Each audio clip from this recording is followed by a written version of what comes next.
बिस्मिल्लाहिर्रहमानिर्रहीम। अस्सलाम वालेकुम प्यारे प्यारे बहन भाइयों, आज मैं आपको बताऊंगी बहुत ही मज़ेदार दाल पालक बनाने का तरीका। अगर आपको रेसिपी पसंद आए तो इसे लाइक और सब्सक्राइब करना मत भूलिएगा। अब चलते हैं और मिलकर शुरू करते हैं अपनी आज की रेसिपी। इसके लिए हमें जिन चीज़ों की ज़रूरत है वो आप एक प्याली दाल लें। इसको आप साफ़ करके पहले 2 घंटे के लिए भिगो दें। इसको फिर धोकर अच्छी तरह साफ़ कर लें। इसी तरह आप आधा किलो पालक लें। इसको आप साफ़ करके काट लें और इसे धो लें। इन दोनों चीज़ों को तैयार करने के बाद अब आप चूल्हे पर कढ़ाई या देगची रखें। इसमें आप दाल डालें। दाल डालने के बाद आप इसमें पानी 1 से 1.5 गिलास शामिल करें। पानी डालने के बाद अब आप इसमें नमक आधा चम्मच शामिल कर लें। साथ में हल्दी पाउडर 1 चौथाई चम्मच डालने के बाद अब आप इसमें सुरख मिर्च पीसी हुई आधा चम्मच डाल लें। इन सब चीज़ों को डालने के बाद आप चम्मच चलाकर इसको अच्छी तरह मिक्स कर लें। मसाले को आप दाल के अंदर अच्छी तरह हल कर लें और फिर आप इसका ढक्कन बंद करके इसको नॉर्मल आंच पर गलने के लिए रख दें। अब आप एक अलग बर्तन में कटी हुई पालक डालें। पालक डालने के बाद आप इसमें 1 गिलास पानी शामिल करें। पानी डालकर आप इसकी सतह को हमवार कर लें और फिर आप इसका ढक्कन बंद करके इसे 8 से 10 मिनट के लिए पकने दें ताकि पालक जो है वो अच्छी तरह नरम हो जाए, गल जाए। 8 से 10 मिनट के बाद आप ढक्कन ओपन करें। आप पालक चेक कर लें कि पालक जो है वो नरम हो चुकी है। देखें इस तरह इसका कलर चेंज हो जाए और पालक नरम हो जाए तो आप इसको उतार लें। अब आप इसको ग्राइंड कर लें या आप इसको कूट लें या इसकी चटनी से बना लें, जैसे भी आप चाहें आप इसको नरम कर लें। ग्राइंड करते हुए साथ में आप 4 से 5 हरी मिर्च शामिल कर लें और फिर आप इसको खूब अच्छी तरह पीस लें।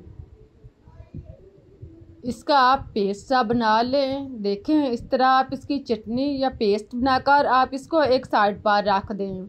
अब आप चूल्हे पर कढ़ाई रखें। इसमें 2 से 3 चम्मच घी या ऑयल डालकर अच्छी तरह गर्म कर लें। फिर आप इसमें 1 अदद बड़े साइज़ का या 2 नॉर्मल साइज़ के 4 प्याज शामिल करें और इसको आप 3 से 4 मिनट तक ब्राउन करें ताकि इनका कलर जो है वो अच्छी तरह ब्राउन हो जाए, नरम हो जाए। तो फिर आप इसमें अदरक लहसुन कुटा हुआ डालकर मज़ीद 1 से 2 मिनट के लिए ब्राउन कर लें।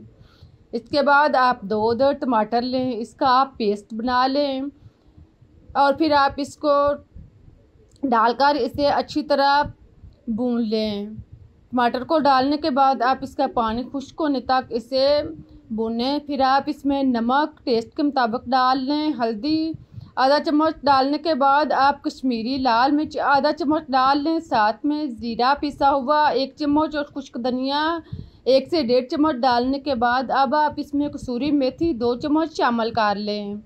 इन सब मसाले को डालने के बाद आप इसको अच्छी तरह भून लें ताकि मसाले जो हैं वो अच्छी तरह फ्राई हो जाएं। फिर आप इसमें गरम मसाला आधा चम्मच पिसा हुआ शामिल कर लें। गरम मसाला डालने के बाद अब आप इन सब मसालों को कुचल कर खूब अच्छी तरह नरम कर लें और इसे खूब अच्छी तरह फ्राई करें। मसाले को आप खूब अच्छी तरह भूनने के इसका घी जो है वो अलग हो जाए। साथ में आप थोड़ा सा पानी लगा लें ताकि मसाला जो है वो खूब अच्छी तरह फ्राई हो जाए। इसके बाद आप इसमें पेस्ट शुदा पालक शामिल करें। पालक का पेस्ट डालने के बाद अब आप चम्मच चलाकर इसको मिक्स कर लें। इसको आप मसाले के अंदर खूब अच्छी तरह मिक्स करें और इसे 8 से 10 मिनट तक इसी तरह आप इसे भून लें। साथ में आप इसी बर्तन में थोड़ा सा पानी डालकर दोबारा इसमें डाल लें ताकि बर्तन भी साफ़ हो जाए और पालक भी अच्छी तरह भुन जाए।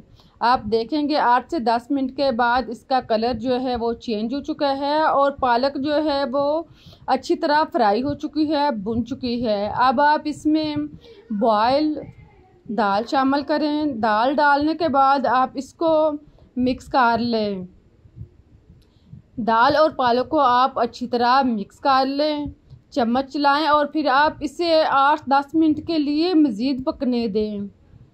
इस तरह इसके टेस्ट में इजाफा होगा। आप नॉर्मल आंच पर इसे पकने दें। अब आप लहदा तड़का लगाने के लिए आधा कप घी लें। इसमें आप लहसुन डालकर ब्राउन कर लें। साथ में आप ज़ीरा 1 चम्मच डालकर ब्राउन कर लें। फिर आप इसमें कुटी हुई सुरख मिर्च डालकर आप इसे 1 से आधे मिनट के लिए पकने दें और फिर आप चूल्हा बंद कर दें। देखें इस तरह आप तड़के का सामान जो है वो तैयार करने के बाद अब आप देखें कि पालक जो है वो तैयार हो चुकी है। इसके ऊपर आप कटा हुआ हरा धनिया डाल लें। खुशबू और जायके के लिए हरा धनिया डालकर आप इसको मिक्स कर लें। इस तरह आप इसके ऊपर आप ऑयल डालें और इसका तड़का लगाएं। आप ऑयल को अच्छी तरह मिक्स करें। देखें चम्मच लाएं और इसको आप अच्छी तरह मिक्स कर लें। 1 से 2 मिनट के लिए इसे पकाएं। अब बहुत ही मज़ेदार टेस्टी दाल पालक का सालन तैयार हो चुका है। जब आप इस तरह से सालन बनाएंगे तो यकीन करें आप गोश्त खाना भी भूल जाएंगे। उम्मीद है कि आपको मेरी रेसिपीज बनाने का तरीका अच्छा लगा होगा। अगर आपको पसंद आया है तो इसे लाइक करें, चैनल को सब्सक्राइब करें। मुझे इजाज़त दें, फिर मिलते हैं एक नई और मज़ेदार रेसिपीज़ के साथ। आप देखें कितनी अच्छी और टेस्टी दाल पालक तैयार हुई है। आप भी एक दफ़ा इसे ज़रूर ट्राई करें। मुझे इजाज़त दें। अल्लाह हाफिज़।